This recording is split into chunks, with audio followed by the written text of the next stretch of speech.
Ancaman yang dilontarkan Tentara Pembebasan Nasional Papua Barat Organisasi Papua Merdeka KKB Papua terkait larangan pengibaran bendera merah putih pada 17 Agustus 2025 mendatang ditanggapi dingin oleh Tentara Nasional Indonesia sebagai bentuk teror semata.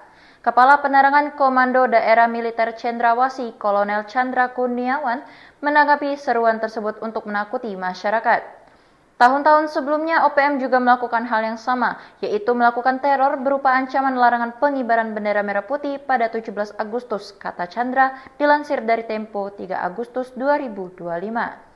Ia menegaskan bahwa Kodam Cendrawasih akan terus berkolaborasi dan bersinergi dengan pemerintah daerah, aparat, dan tokoh masyarakat untuk menyemarakan peringatan Hari Kemerdekaan RI ke-80 tahun ini. Komando daerah lanjutnya akan tetap menjaga kedaulatan, keutuhan wilayah, serta melindungi masyarakat baik dalam konteks pembinaan teritorial maupun penindakan.